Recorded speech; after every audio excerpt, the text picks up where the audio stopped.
some of the character things that had been set up within the actual confidence game itself, and also to dispose of Snyder. I had him there for personal jeopardy for Hooker, but I had to find a graceful way to get rid of him at the end. Hey there, Snyder. Long time no see. Let's go.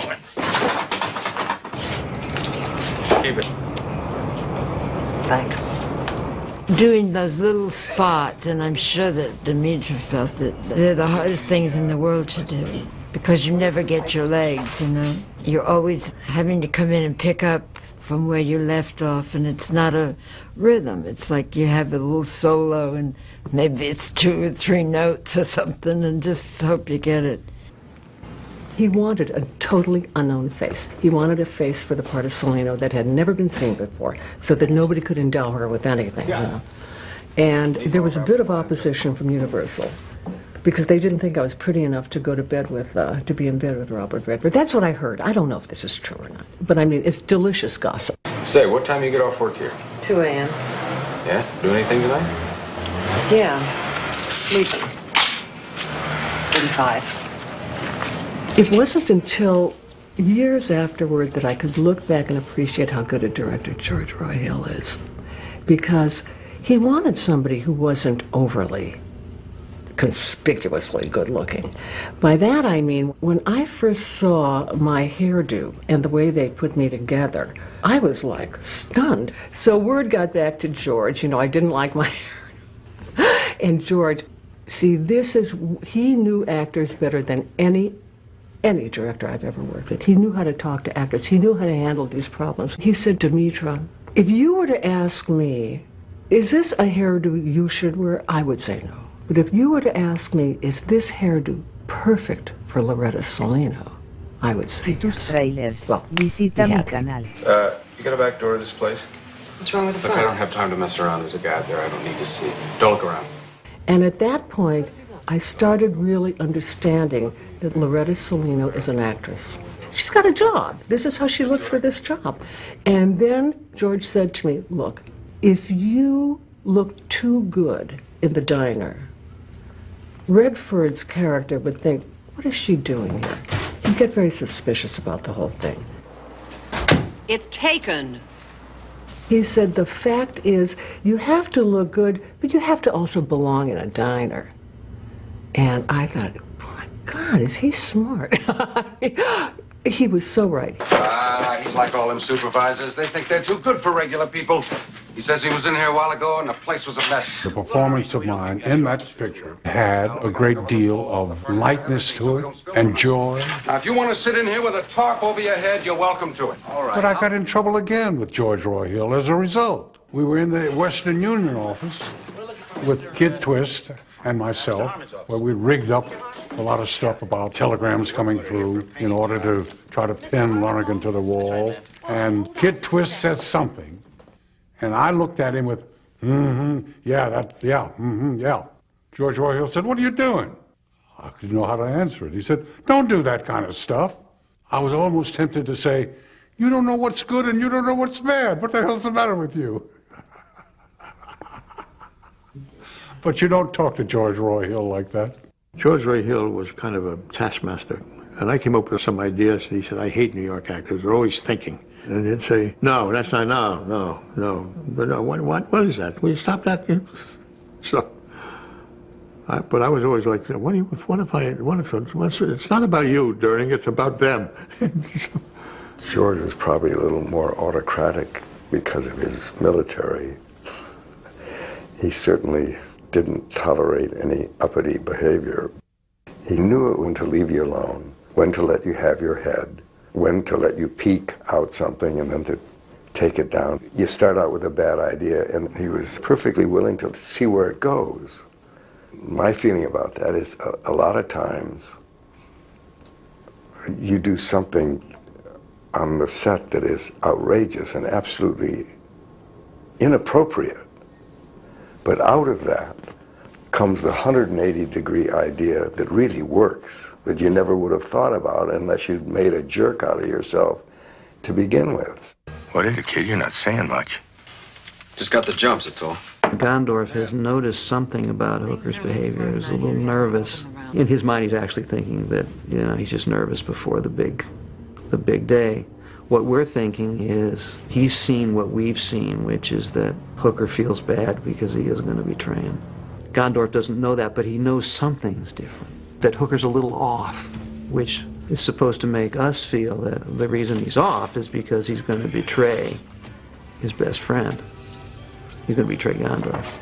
Hey, I wouldn't ask you to do this, if it weren't for Luther. Nothing's gonna make up for Luther. Revenge is for suckers. I've been grifting 30 years. I never got any. Then why are you doing it? Seems worthwhile, doesn't it? What Gondorf is really thinking is he's a little off because he's nervous, but we also think maybe he has just a little inkling that there's something not right here. What we're supposed to be feeling as an audience is, oh, what a shame that the kid, after all this, is going to betray him. That's a key moment, and that was a moment I worried about a lot. That was one of the moments I thought, are we going to actually believe at any time that he might actually betray a guy who's done this much for him? You move right along, don't you? Hey, I don't mean nothing by it. It was my first day on the set, and George kept telling me not to have any expression on my face, just matter of fact. So actually, I tried to keep it simple. I mean, I hadn't loaded that moment with any kind of subplot. Here again, it's George's direction. He said to me, Dimitra, I want you to think everything you're thinking, and I don't want you to move anything on your face. That was it. That's all he had to say. I had no idea what was coming across. I just did what I was told, and it was very powerful. But that was his thought beforehand. That was his decision. That was his direction. The quality of the sets, like in the bedroom, Henry Bumstead, he was the production designer. If you could have seen the bedroom, it was precious. There were little bottles of nail polish, used halfway. I mean, and I would look and I saw all these little, it told me so much about the character. I mean, this man thought about all of these little, not on camera, nobody's ever going to see it but me, but there it was, and it was so enriching. It was the same thing with the great Edith Head. I mean, every single thing she did, my costumes, everything, it was perfection. It gave you your character so that you weren't out there by yourself. We decided to put that little scene of Hooker sort of fussing with his mouth like that in front of the mirror because I guess it's just wanting to live dangerously. Something that people could look back on, something that wouldn't give it away, but they could look back on and say, I know why he was doing that. Because we wanted to try to be as honest as we could without giving it away. And I also didn't want to have to spend a lot of time explaining it at the time that it happens, because once Hooker gets up and he's okay, there's so many other things going on, you don't want to stop to explain what was that, how did he get blood running out of his mouth kind of thing. The reason she doesn't kill him the night before is that people in the boarding house have seen the two of them together, seen them go into the room. So she's got to be careful. She's got to do it in a place where no one is seeing them. So we chose the alleyway. In the script, it says she is shot in the body. And so the costume people went up to George and they said, okay, George, now how do you want it rigged and this and that and the other thing? And he said, why don't we just shoot her right between the eyes? And it was like, that threw me because I wasn't prepared for that. He knew that I was concerned about getting hit in the eye, so he introduces me to the man who was going to do the special effect, a wonderful elderly man called Whitey. He looked like your grandfather. I mean, he was wonderful. And George introduced him to me, and he said, now, Dimitri's a little concerned, Whitey, about, the possibility of, of getting hit in the eye or something like that. He says, don't worry, honey. He says, I hardly ever miss. And, of course, I started laughing. It was like he had a blowgun, and it's like this pellet came at me and hit me in the forehead. George showed me the lens. He wanted me to appreciate this is the biggest close-up. It doesn't get any bigger than this. And then he said, no, we've got to do it again. And I said, why? He said, you blinked. I said, well, of course. I said, that's only human. He said, I know. I don't want it. A director who would sit and think of every detail that he didn't want me to blink. I mean, because he wanted the impact to be so startling, and it was. The thought and care he put into everything was just awesome. Flag is up, kid. When the whole thing erupts at the end and Newman shoots him, unless you believe that there has been a betrayal, you know, because Snyder comes rushing in, the whole deal, with the FBI. All right, everybody, FBI. Stand on your feet, put your hands over your head, and move nice and slow. Hello, Henry. It's been a long time, but it's over. Okay, kid, you can go. All right, I said hands up. Keep them up.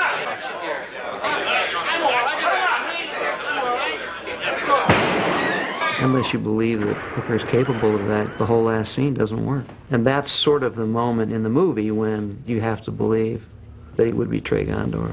And that's a tough moment. I just thought, is anybody going to believe that Redford's going to betray Newman? Get him out. Get him out! Pulling Robert Shaw out of that, he wouldn't let me pull him out of the thing, you know.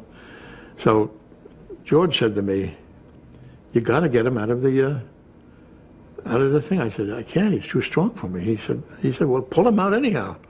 So I grabbed him around the waist, you know, and picked him up at one point. And George said, cut, no, you can't do that. He said, because he'd knock you on your back. And he would have. He was a powerful man. I mean, about my size, but starker. He was really terrific. So finally he let me take him out. I said, come on, Robert, you know, give me a break, will you? Come on! But my money's in there! There's a couple of dead guys in there, too. You can't get mixed up in that. It was a great experience. First of all, the cast was terrific. It's gone. Everybody loved each other. We had a great time. We all knew we were in a fun piece. We all knew we were in the hands of master craftsmen who had hired us all, so there was that camaraderie. And everybody got so completely into their part. You know, that was enjoyable. When you're working with actors who are so into their parts, it becomes kind of a, there's a kind of spirituality to that community there, and it's just fun.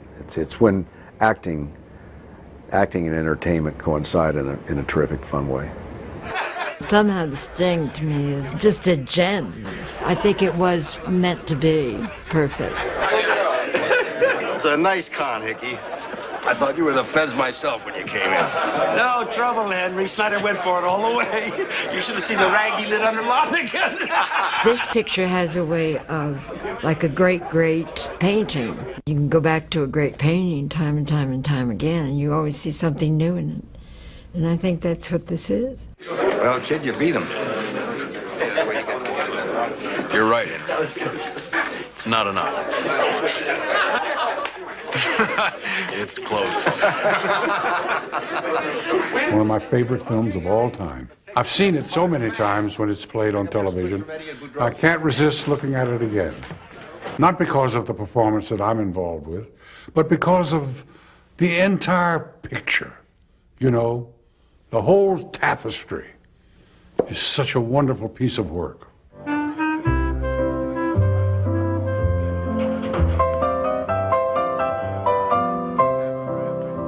Tus trailers, visita mi canal.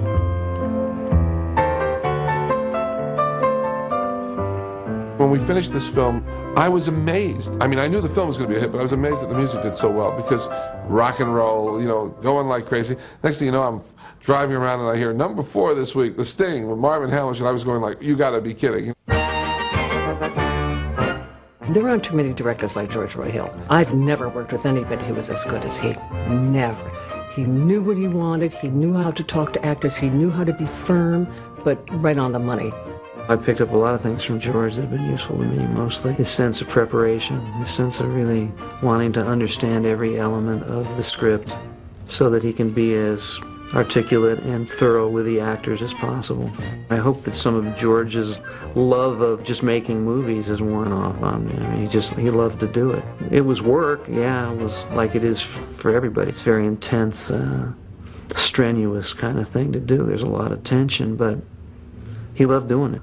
He loved telling stories. George sees himself as a storyteller. He's not the kind of guy who feels like he's got to put his indelible stamp on everything. His philosophy was, my job is to tell this story in the best way I can, to make this story live, to make all of the things it's trying to do felt You don't see that so much anymore. A lot of directors now, they want to be bigger than the material. George always defied being typed. His work always had a very clear mark on it, and I didn't see The Sting when it came out. I was in Europe making The Great Gatsby. I gotta get back before Shaw misses me. So when I saw it in its whole, in its entirety, with just me being a piece of the whole. And so what I saw was the work of a master craftsman, because he took a script that was very large, very, very witty and funny. And he scaled it down to something manageable and realistic, so it just wasn't a bunch of jokes. He shaped it, scaled it, trimmed it, so it could move like a rocket. I think you get tired of losing, Harrigan. He paid attention. I know it doesn't sound like a big deal, but it is. And I can say that now, having gone through many experiences that were not as loving and as rich as that.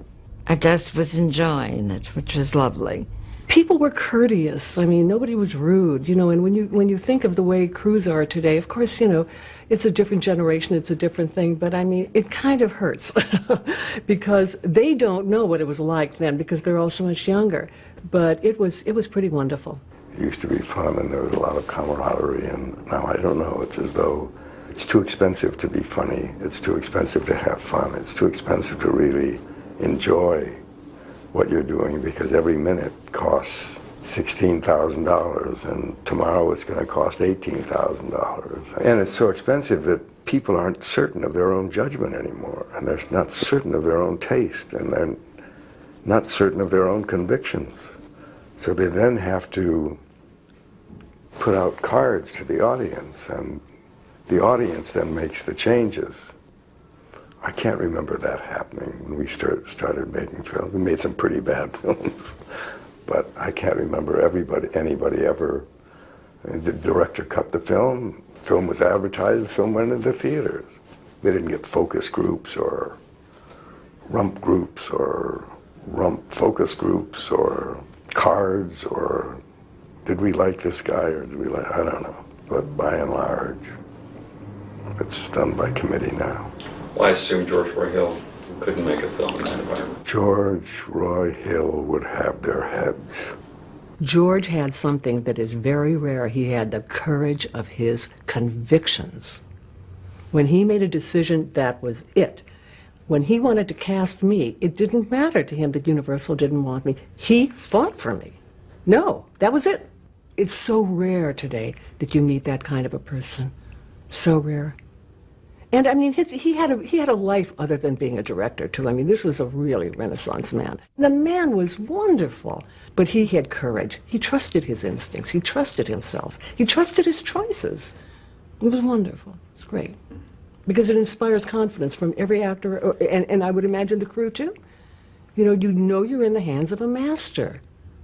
It's a good feeling. He scared the hell out. I mean, people, you'd see guys with powerful positions in the studio, they would quake if they knew that they were having a meeting with him.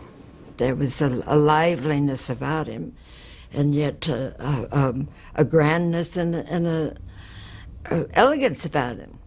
There was an elegance about him. He was a good guy. I really liked him.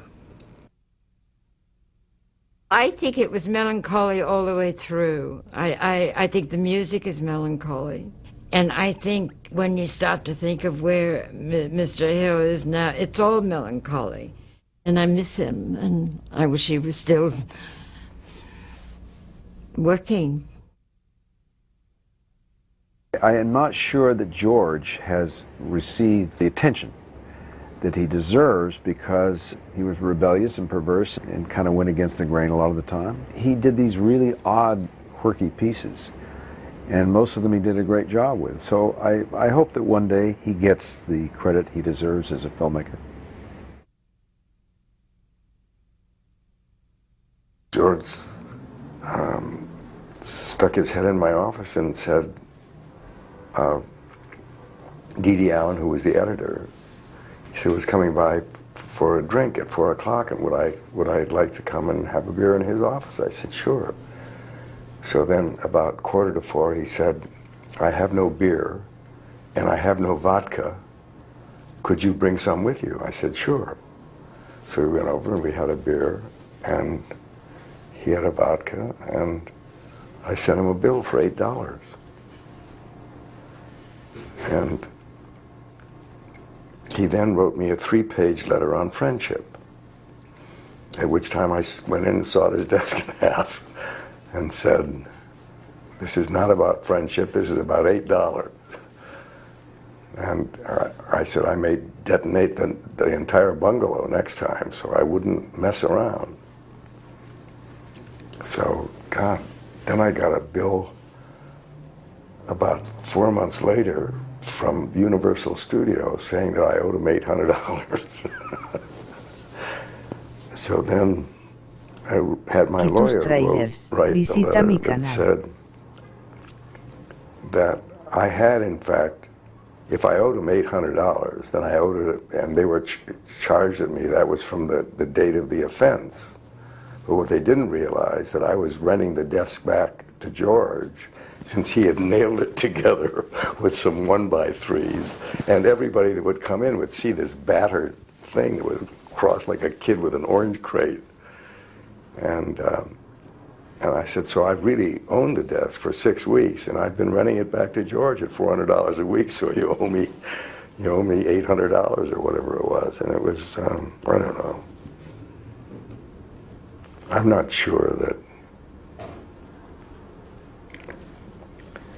the industry can handle that kind of frivolity anymore. I don't think it happens.